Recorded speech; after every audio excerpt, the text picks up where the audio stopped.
Welcome to this week's Who the Folk podcast. I'm Lonnie Goldsmith, the editor of TC Jew Folk.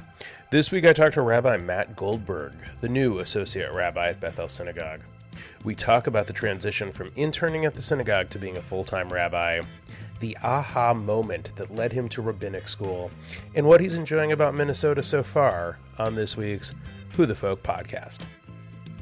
But before we hear from Rabbi Matt, Hanukkah is coming up quickly, and we have newly designed Hanukkah-themed merch for the whole family that you will love a lotka. No, I'm not sorry for that.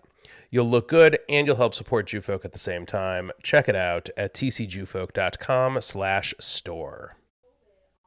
Rabbi Matt Goldberg, welcome to the Who the Folk podcast. Thank you for joining me. At long last, I'm happy to be here. At long last. So we are here at the Beth El Learning Center.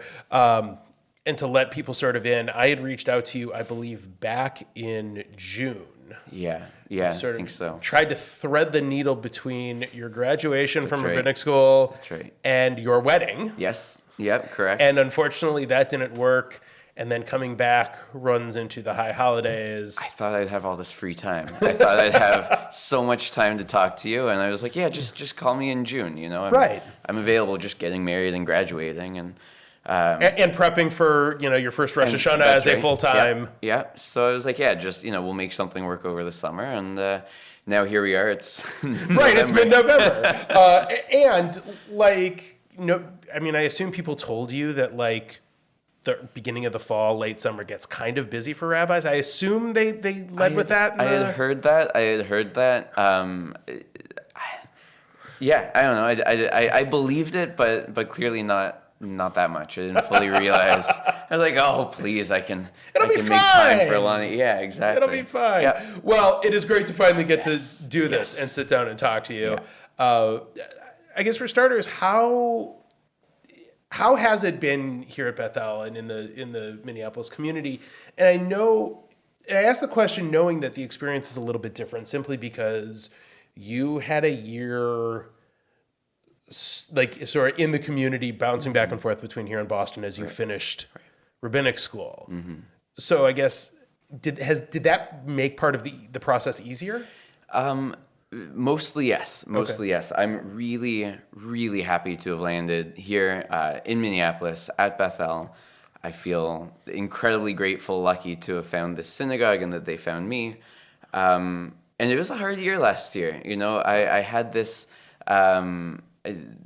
idea, this notion that, if I could find this internship and be working in the community somewhere in my last year of school, that would make it easier a lot of ways to transition once I graduated.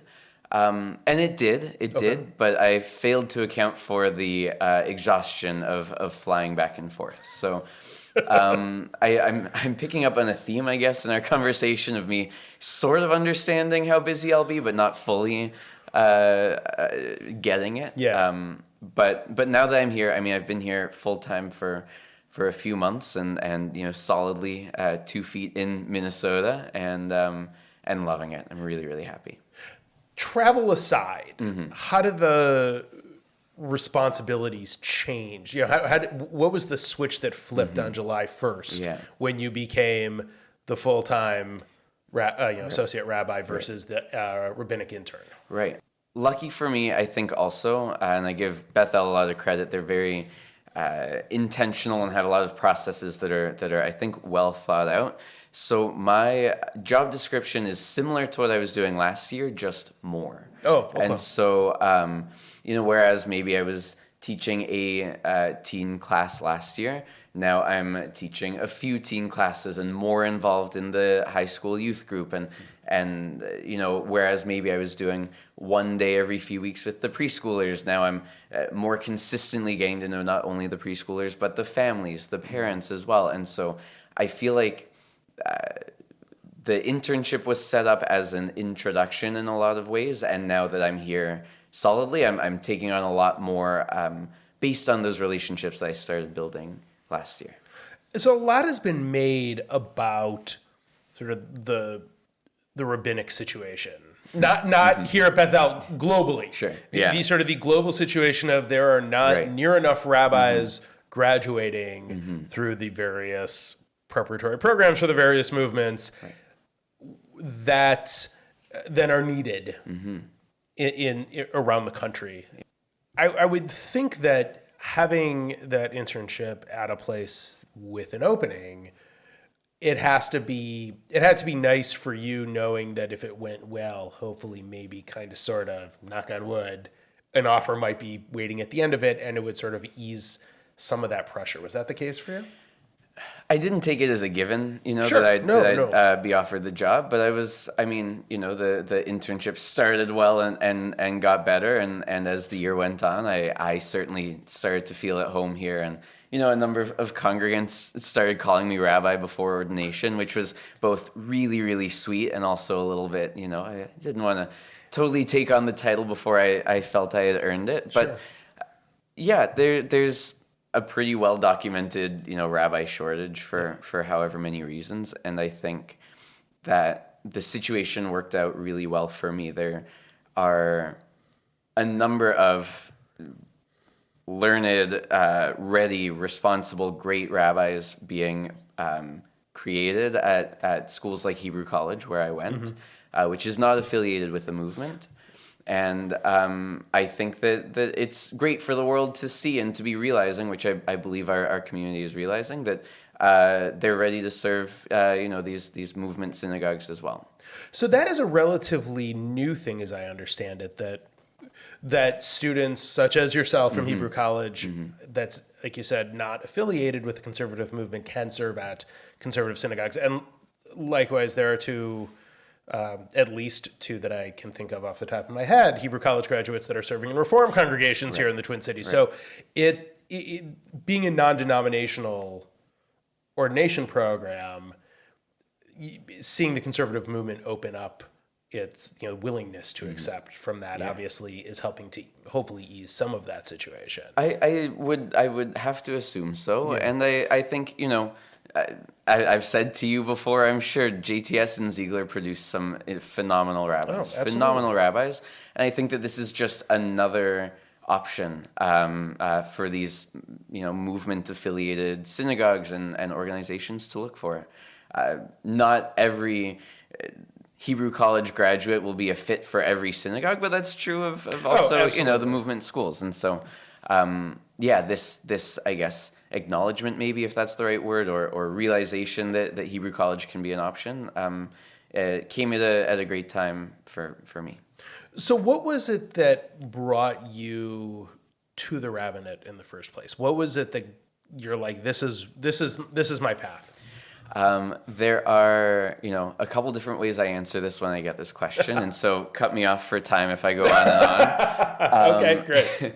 I think the first thing I'll say is that, I grew up in a fantastic Jewish community. I grew up at a synagogue called Har El in Vancouver, British Columbia.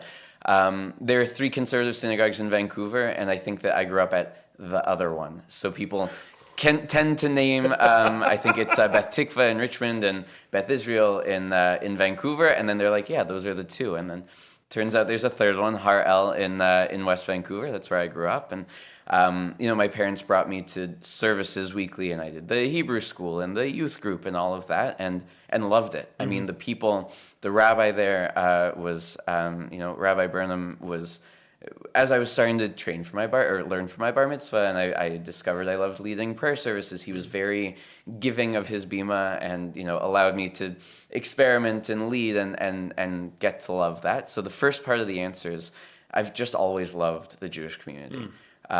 Jewish practice and holidays, and particularly leading prayer services is where I really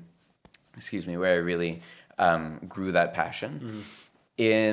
So, at a young age, I thought, I'll be a rabbi for sure. This is, of course, this is what I'm going to do. And as I got older, I kind of had this sense of, why would I take something I love so much and make it my job?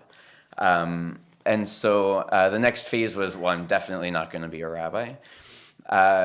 And then I was in university. I took kind of a little bit of a winding path, but eventually finished an undergraduate degree. And in my last year or 2, I had 2 things happen. The first is I had the opportunity to facilitate Jewish practice and Jewish experiences for people in a way that I hadn't before. I had been a leader of in synagogues, like in Sure. Okay. of prayer services, but this was an opportunity to.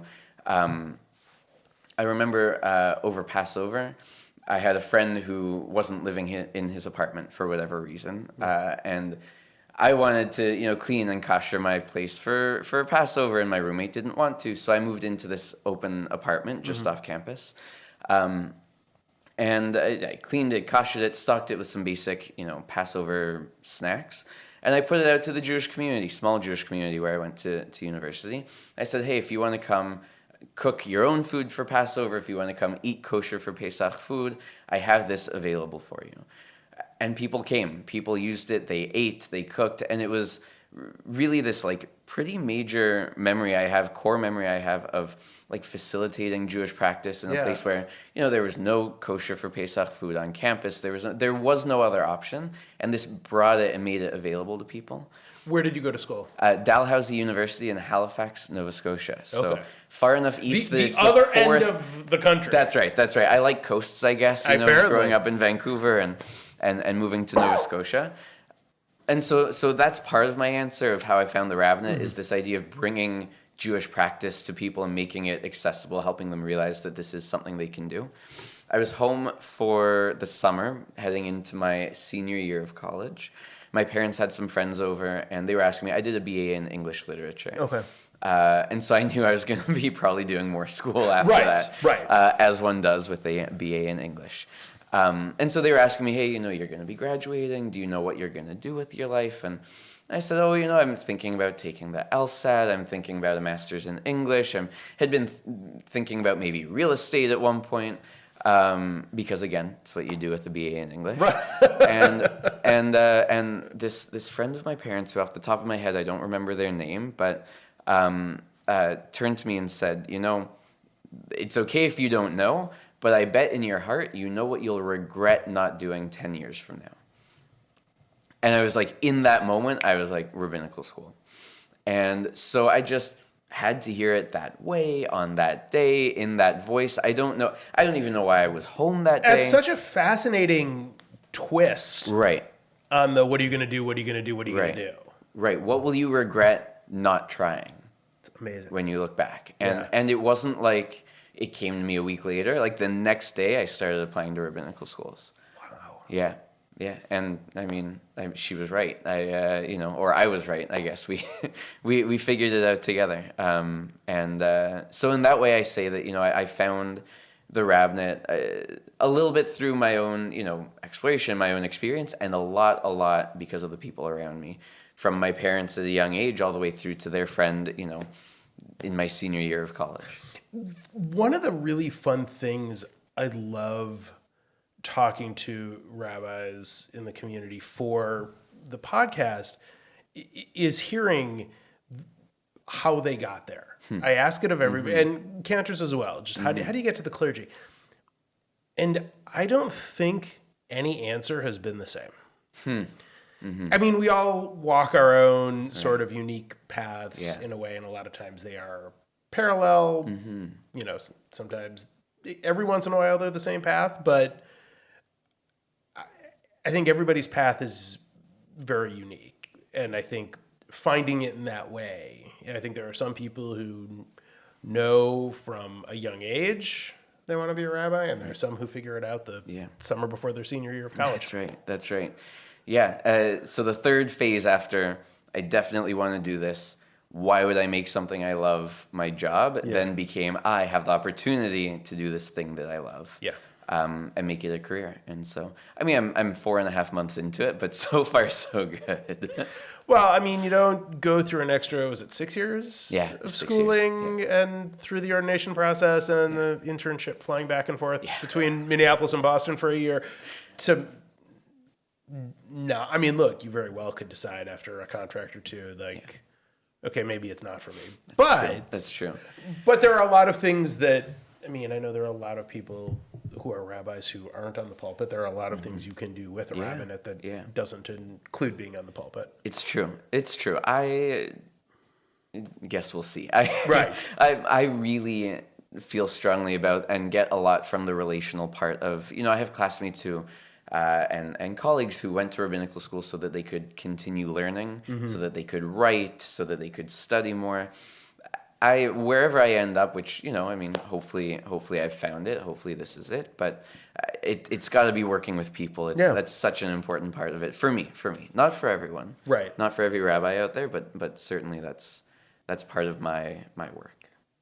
Sure. I mean, that was sort of going to be my next question is like, what type of rabbi do you see yourself as? Because I think there are some who are very learned and they would like to study, and then, that end of it, there's the relationship, there's the pastoral, there's the education, working with kids and families. So like, there's lots of, again, going back to the previous statement, there's lots of things you could do with it, but like, how do you envision yourself in that? Like, what do you see yourself on a track yet, or not so much yet? I'm trying really hard to, have as many experiences as I can, do as much learning as I can, get to know. I mean, obviously, I have a phenomenal mentor in Rabbi Davis here, sure. as well as we have such incredible clergy in town, and I'm trying to get to know all of them and get to know the community and figure out sort of what my role or my presence can be.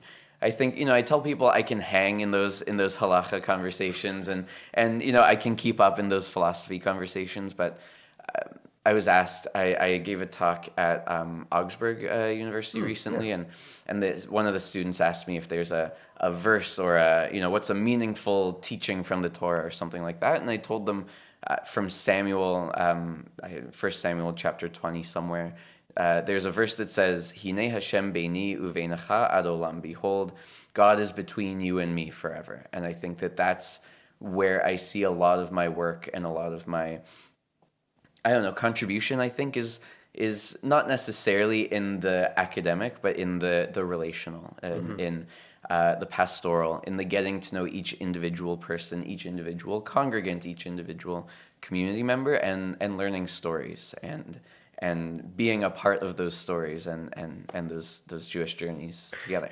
And and sort of to that, I noticed as we've been here at Beth El for services for friends, Simchot, that like I've seen you on the bima leading, and I've seen you sort of sitting with your wife in the pews and talking to congregants and sort of the working the crowd side of it, the relational side of it. And you seem equally comfortable doing both.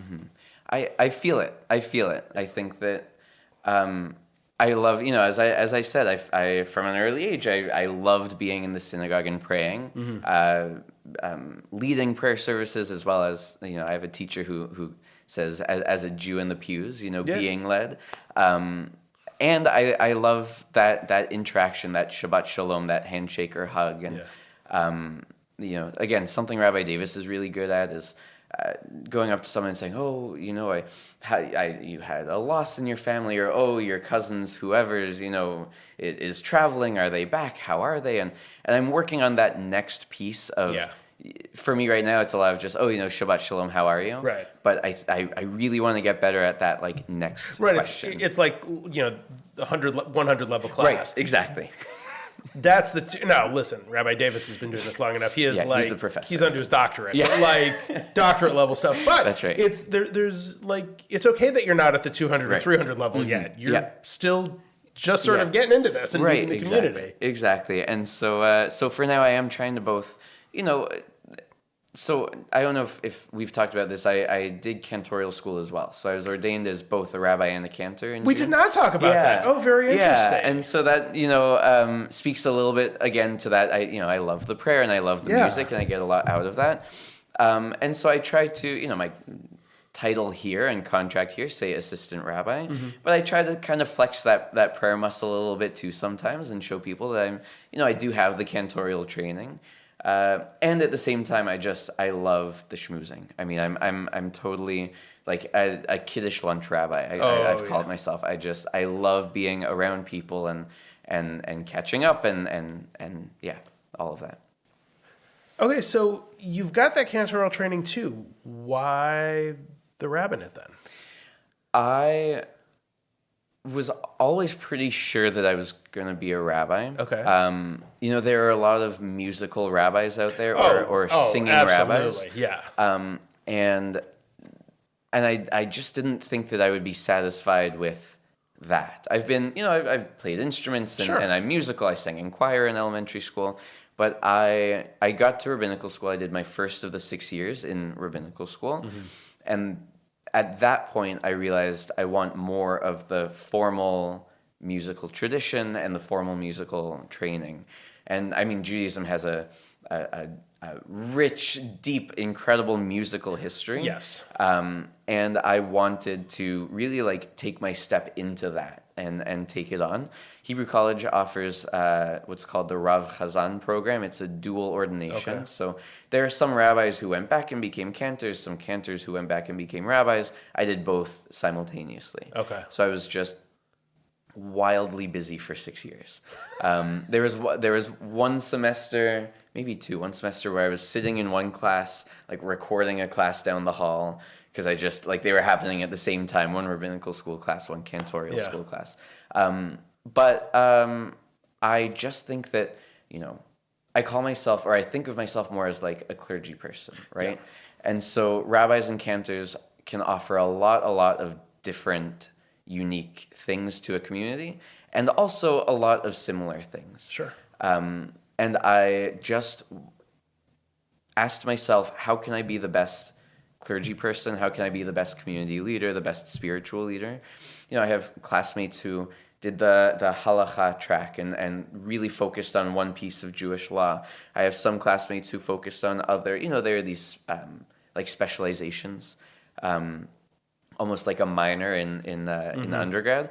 And the thing that I thought would make me the most prepared in that way was cantorial school, to do the work that I want to do. That's really cool. Yeah. And I mean, you come into a synagogue with, rich musical history. I'll say. My gosh. And rich current talent on the Bima, not with Cantor Tisser, but with Cantor Fried as well, leading the B'nai Mitzvah program. Yeah. And a very musical senior rabbi. Yes. Let's not forget. Yes. This is an incredibly musical team now. Yeah. And I'm so excited to be a part of it. It's really great. There's a fascinating history, and as I've talked with Cantor Tisser a little bit for some articles that we've done and Rabbi Davis over the with starting up the Bima, the Beth El Music and Arts program, is that a sort of come back after COVID. We've talked about some of that history, and it really is a fascinating history that the synagogue has. Yeah. I only know a little piece of it. I'm doing my best to catch up. But for now, the current day, the clergy team, and specifically this musicality piece is really exciting to be a part of. Also, there's 99 years of Beth El history. I don't think you need to have it down in your first few months. I appreciate that. I don't think so, but somebody who listens to this may be what do you mean he doesn't know everything from the 1930s? I'm sure I'll get a phone call or an email, and but that's okay. That's let me know if I can help deflect some of that from you. I don't think there's any way that is a reasonable ask, but that's just me. So as you and your now wife have feeling, I'm not going to presume that you're settled in, but at least feeling settled into the community. What have you enjoyed about the Minneapolis community most so far? Oh boy, where to begin? So the benefit we have is we have been here over a year. Yes. So even though I started, July 1st, we've been in our house for 15 months now. Oh, that's great. The basement is almost unpacked. We're really, really close now. I don't even know where to start. I don't know if I could say, the thing we're loving the most, but one that's high up there is we're big outdoor people.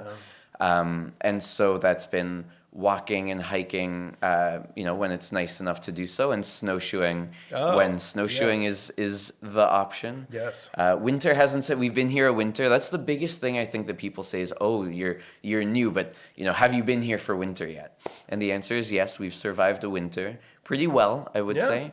But we love both, separately before we knew each other, and now also together, love being outside. And there are options. There are options. I have a what's it called? A bucket list item to skate on a lake, which I'm told is like very doable. Like that's totally. Not basically everyone here says, aim higher for your bucket list, but I haven't done it yet, and I'm hoping maybe this will be the winter. So yeah, no shortage of lakes as you've learned. And for people who say, "Oh, he's from Canada, he can't complain about the weather," blah blah. Right? Look, west coast of Canada, it tends to be can be fairly mild. It's not near as yes, it's further north. It is not near as cold and as nasty as it can be here. And Vancouver is hardly further north. And I do this to myself. I tell people, I'm Canadian, I can handle it. No. Vancouver rains a lot. Yeah. But rarely goes below freezing. And so I just I have this persona, I try to project that I'm this, hearty Canadian person. No. Well, I remember watching the Winter Olympics from 2010 when they were in Vancouver, and there's not a lot of snow out in the streets of Vancouver as Wayne Gretzky's running with the torch. There's a reason that all the skiing was in the mountains and all the ice stuff was in the mountains like an hour and a half away. That's right. It's true. It's true. And so this is the tough balance of trying to tell people, look, I have not been scared by the winter yet. Right. And it's not because I'm Canadian. So, It's not that bad. No, it can't be that bad. But last winter wasn't that bad. There was one Friday where when I was getting ready to walk here for synagogue on Friday night, and I told Ilana, my wife, I said, look, if I'm not home by 9:30, it's because I'm sleeping in the synagogue. There was one weekend where it was part of the conversation. And I made it home just fine. I was a little cold, but I made it. But now we know that's the system. She knows when to start, worrying about me or when to realize I'm probably just in the shul. Are you going to bring the snowshoes with in case you need them to get home? That's interesting. That's probably a good idea. May not be the worst idea to keep them with you. No, that's actually, I guess the question is, do I keep them? Do I maybe keep a pair at the synagogue? You could. What happens if it starts snowing once I'm already here? Right. Yeah. I'll have to think about that a little bit. Yeah, you never know. Maybe two sets of snowshoes just in case. Yeah. I was going to ask what it was like, what you haven't gotten to do yet, but you mentioned snowshoe or the skating on the lake. Skating's one. We were so busy between my travel to Boston last year and planning a wedding, which was a total dream, and it was amazing. We can do another one of these, just talking about my wedding, about our wedding. Yes. But what that means is we haven't done a lot of, we haven't gotten out much. We haven't. We want to find, what are the fun bars and the good restaurants, and we've done a little bit of that. Even when we go for those for a walk, around the lake, it's been right here in this neighborhood, and it's beautiful. But there's a lot more to do and to see, and so and we're just looking for those hobbies and things we'll do now that we have an evening here and there available, because we're a little bit less busy than last year, so we're working on it. Which is weird to think that you might get less busy now that you have this job full time and the responsibilities are probably exponentially increased. It's true, and it's not to say that I'm not busy. Would never accuse you of that. And it's also, not to say I'm not putting everything into my job for the Beth El folks listening, but there's a different kind of, when I wasn't in school, I was working, and on my day off work, I was in school. And I was doing homework at some point and then fitting in wedding planning meetings around that. And so it's just, the last year was, again, worth it in the end because we're so happy to have landed here, but it was it's just chaos. It was really, really busy. And so I think I may be a little bit less busy this year, but I more so have a routine. I have kind of stability that I can rely on. That's great. Yeah. That's great. Where was the wedding? We don't have to do a full wedding podcast, but we could. We could. It was here though? It was here in town. It wasn't at Beth El. Okay. We found a venue called the Machine Shop. Oh, sure. And did our ceremony there and dinner and everything there. We did Shabbat here, Friday night, Saturday morning, Ufruf, all of that here at Beth El with the community. That's nice. And we had 200 wedding guests, and 177 of them had come from out of town. Wow. This is just, her family's from Ohio, mine's from Vancouver. Her friends are mostly in Chicago, mine were in Boston, and we're like, you know what? You all travel. Right. We want to be here. Neutral site. Yeah. It's central. It was a direct flight for everyone, which is really nice. The beauty of Minneapolis, and the airport. Yeah. And I mean, I don't have to tell you how beautiful this city is, particularly end of June. It's gorgeous. It was fantastic. just phenomenal. It was really, really great. Yeah. Well, that is really exciting. Well, mazel tov to you. Thank you. Thank you very much. Last couple of questions, and we will let you go. Back to your day off, because you came in. This is how long we've been doing this. You actually had a day off today, and you didn't cancel for me, and I appreciate that. I knew you'd never talk to me again if I one more time, if I bailed on you. So, first, what is your favorite Jewish holiday? I'm a big Hanukkah person. Okay. I like Hanukkah. I like the light imagery and metaphors. Mm-hmm. I also love Rosh Hashanah. It's the busiest, the high holidays as clergy are so busy, but hearing those first that liturgy and that music that's high holiday specific for the first time, like Erev Rosh Hashanah or 9 a.m. Rosh Hashanah morning. I love it. I love the music of Rosh Hashanah, and I love the practice of Hanukkah. Does having been through it now, both as first a student, then an intern, now as an associate rabbi, does that answer change at all? I don't know. I'm just sort of curious as to having been through it and seeing it through different eyes, it's a great or question. different perspective, if that changes any. I don't think I would have said Rosh Hashanah before rabbinical school. Okay. I think I would have said Hanukkah. Sure. Probably for similar reasons, but my first 3 years of rabbinical school, I had a high holiday pulpit in New Brunswick, also Eastern Canada, where I was a kolbo. I did it all of the prayer leading, the sermons, the Torah reading. I did all of it, which was so stressful and so busy, but a great opportunity for learning. And I think that's where I really grew my love of the high holiday, again, music and liturgy, because I had to really learn it. Yo, for sure. There wasn't just someone else. You're working without a net. Right.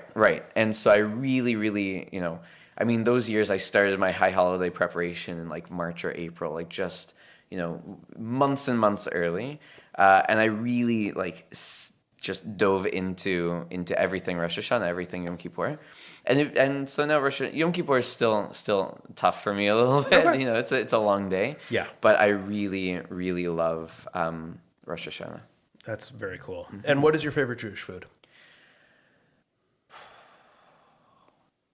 It's got to be latkes. It hasn't always been latkes. This has also changed in recent years. Okay. Growing up, big blintz guy. I was a big blintz guy. Love blintzes. Yeah, little strawberry on top. Oh, man. Oh, just all day.